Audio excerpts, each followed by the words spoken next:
Batakayisaamu naddala kati ono bwagenda akono bakayisa mu ensonga y'amasannyalaze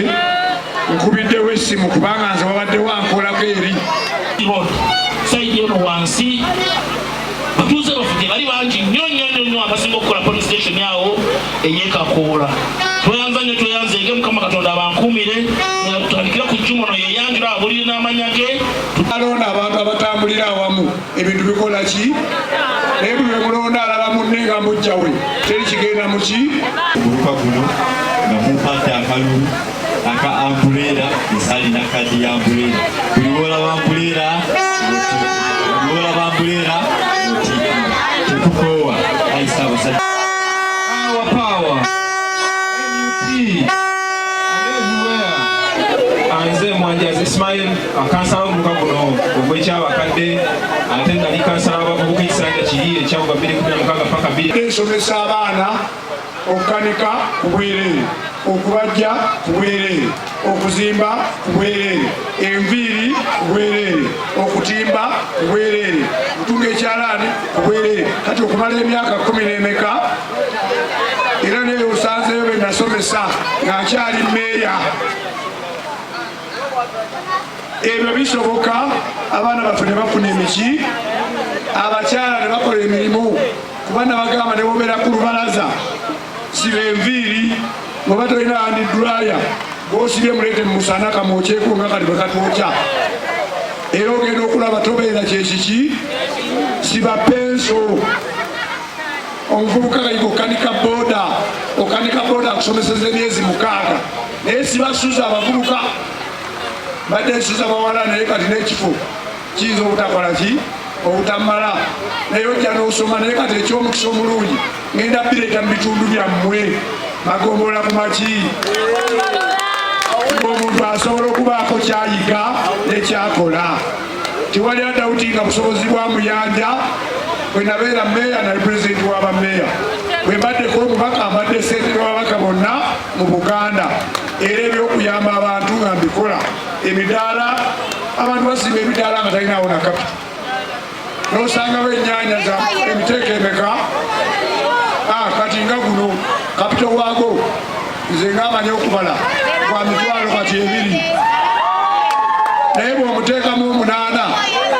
naye atambulaku masiza akwewola mu paaka n'olwekyo njagala okubasaba obuwagizi bwammwe okuvira ddala ku Kyagulanyi naye bwe balumira okubala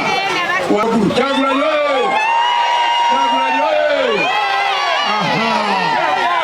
awo agenda okuva mu ggombolola eno okujja ku disitulikiti ate ni mwetegefu okukola nabo ate mulabe ku bibala ebyessanyu abakyala 19 buli lunaku lwe bafiira mu ssanya kyo bafudde leero lwe bagenda okufa n'enkya bwe bajja okufa okumala emyaka 40 bwekito bekiri ate namu abakyala mukimanyi bulungi lwaki ngamba mu abakyala mumaze emyaka 40 nga mwe mutusibyeko gavumenti eno basawo ne banyawo ku mulundi guno mukusaasire ekimala kikola ki ekimala kimala basawo ne banyabo mulonde ambulela buli woogiraba ng'okola ki tubakubirizanga ennaku kikola ki amalwaliro amalungi londa Kyagulanyi amasomero amalungi londa ambulela enguudo ennungi londa ambulela okuwona amasannyalaze agavaavaako ne gatta n'ebintu byaffe londa ki basabo ne banyaba amazzi amalungi londa ki okusingira ddala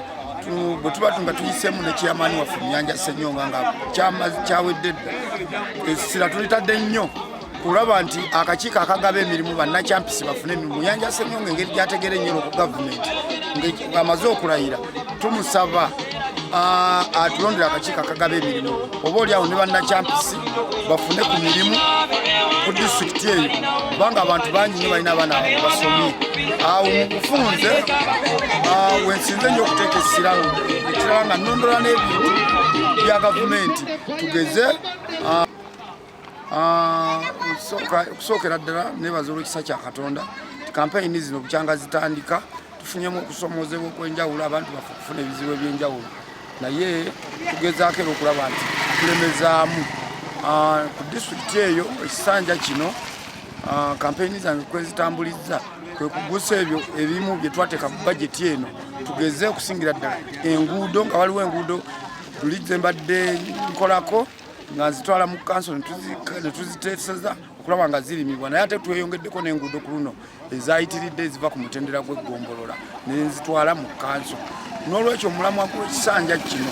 ngutadde nnyo essira ndisimbye ku nguudo okulaba nga n'amasomero gaffe gaberemu ebikozesebwa n'ebyobulamu mu malwaliro. Kirungi twafunye omubaka waffe yatugambye okutugulira ekyuma ekisikaninga abakyala ku bwereere, naye ku luno era tugenda tufuba nnyo okulaba nga tukwatagana n'akulira ebyobulamu kulaba nga bateekamu eddagala n'okusinga omulamu tugamba nti chairman wa disitulikiti eno kuno